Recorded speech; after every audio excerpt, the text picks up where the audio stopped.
Hi, folks, and welcome back to another Travels Red Rover. I'm Shawn. And I'm Corinne. And what are we doing today?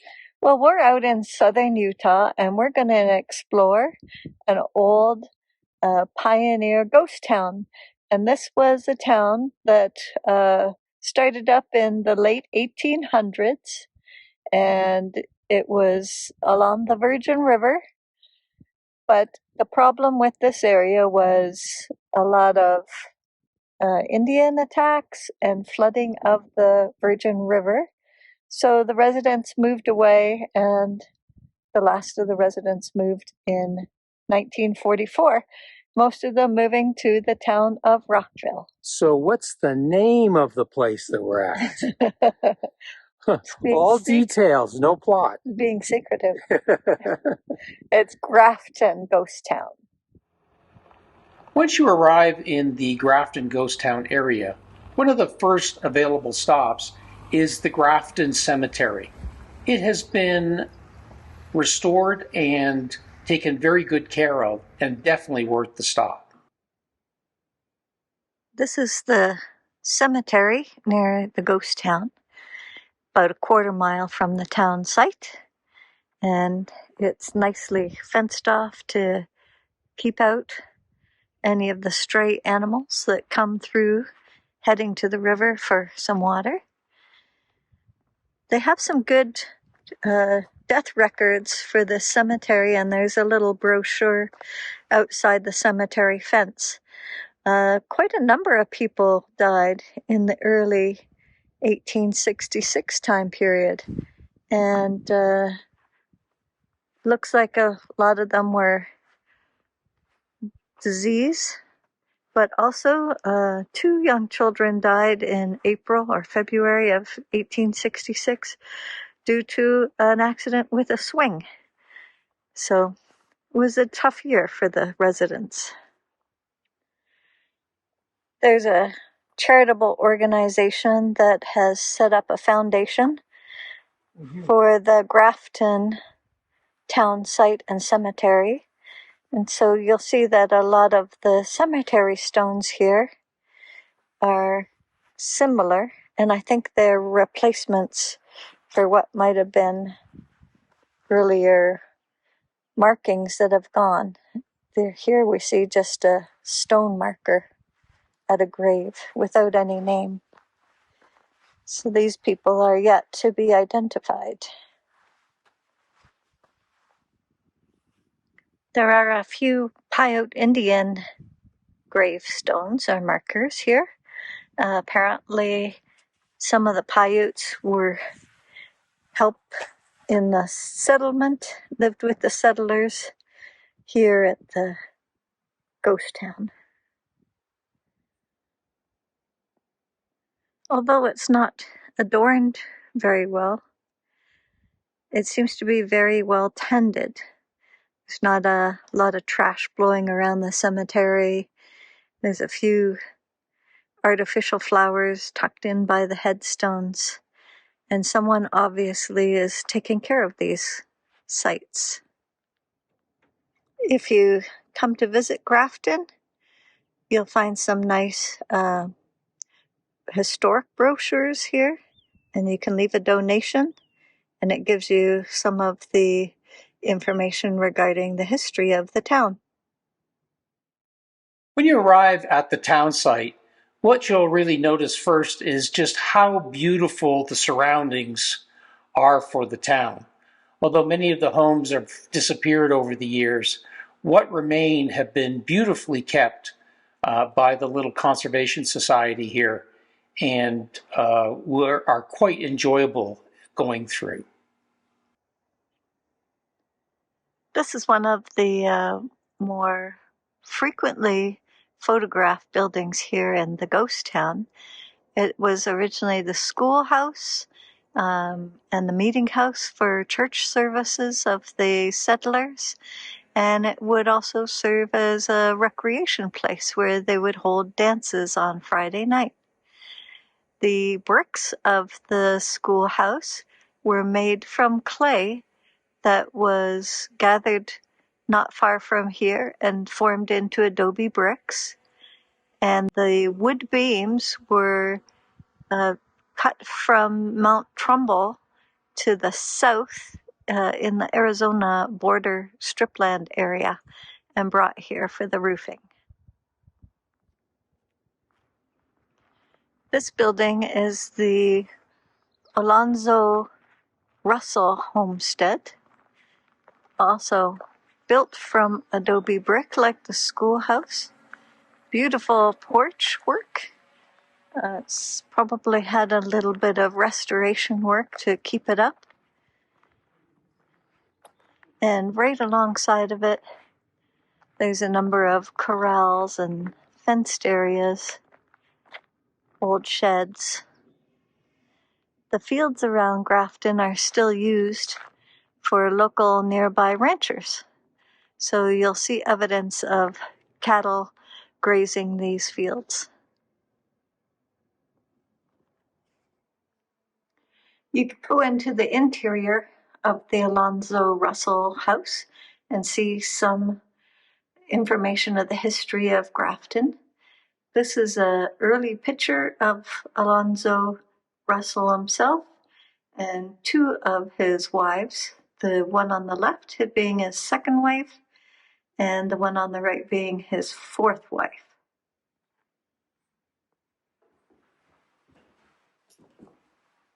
On the stairway, you can see some of the original brickwork of the house.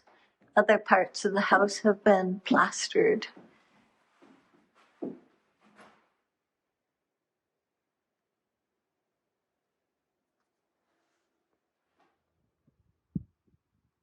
Always a good indicator of a creek or riverbed is the abundance of cottonwood trees. This is early spring, so no signs of leaves coming out just yet, but they probably have a really beautiful foliage in the summertime. There are several movies that were filmed here. In Old Arizona, which was the first talkie movie filmed outdoors and starred Warner Baxter, who won an Academy Award for his role as a Cisco Kid.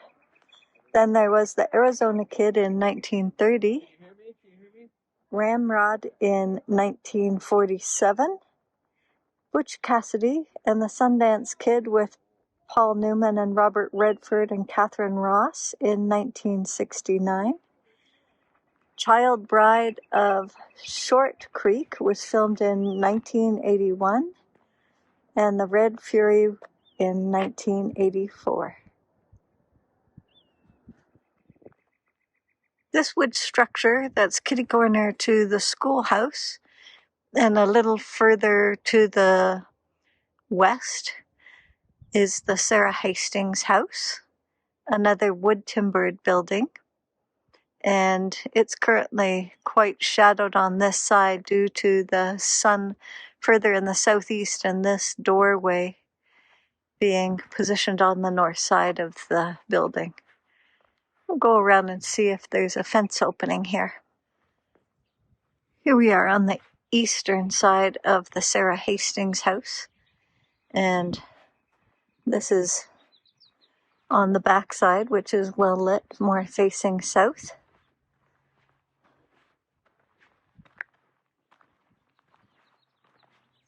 A lot of these houses are opened to viewing. Just do not do anything to deface them or graffiti the walls.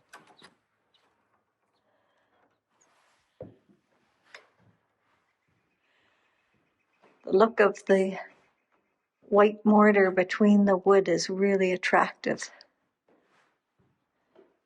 Very small house, just the one room.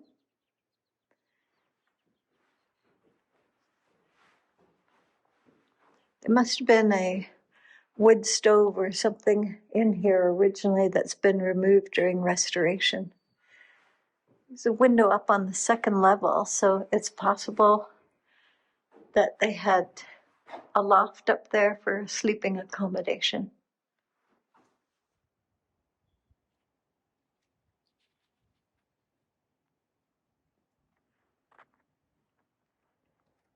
Just past the timber that's lying down there, you'll see a group of birds. Looks like wild turkeys over there.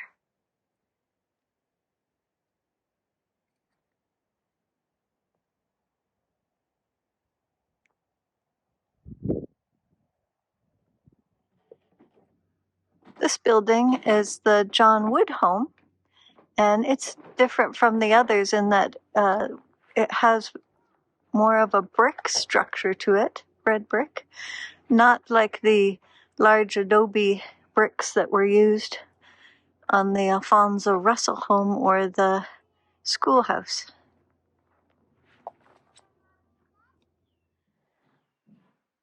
This is the interior of the John Wood home. Most of these homes have been restored with materials authentic to that era, but there's no furnishings that we've come across in any of these buildings. This home had multiple fireplaces in it for keeping warm.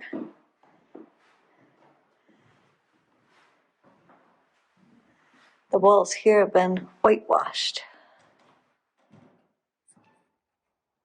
This is the barn and maybe a little shed area back there for the James Wood home. And I'm sure these walls would have been better sealed up in their prime time. Lovely construction though, and beautiful setting back there with the high cliffs. This ranch or farm had some pretty sturdy fencing.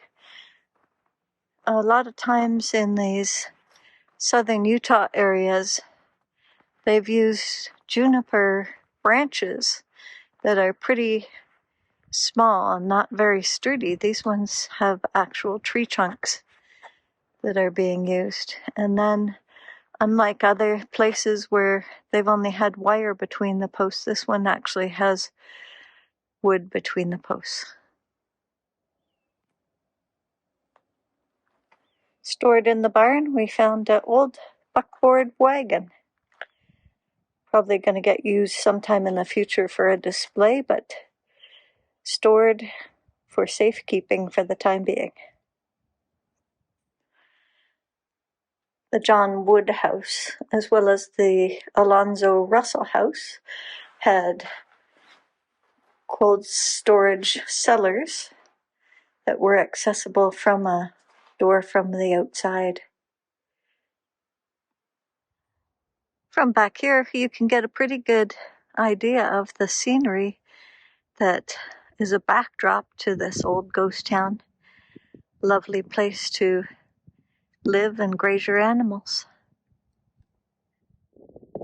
Well, folks, that about wraps up our tour of this lovely ghost town. I recommend you come to Grafton and please leave a donation. It is definitely worth the effort to get here, which is not much. If you're in Zion National Park, you're just around the corner. We had a great time.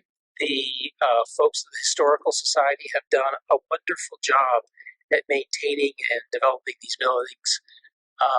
There's a lot of interesting memorabilia, photographs, and so and really enjoyed it. Well, folks, we sure hope you enjoyed this video, and if you did, please give it the thumbs up. And if you'd like to see more of our videos, go ahead and hit that subscribe button down below, and there's also a notification bell if you want to be notified when we post new videos. And as always, we love hearing from you. We enjoy getting comments, thoughts, your ideas, even just saying hello. We really enjoy getting them. So, and we respond to all of them. So, again, just down below. And that's it for today. So I hope you've enjoyed coming along. And until next time, bye for now.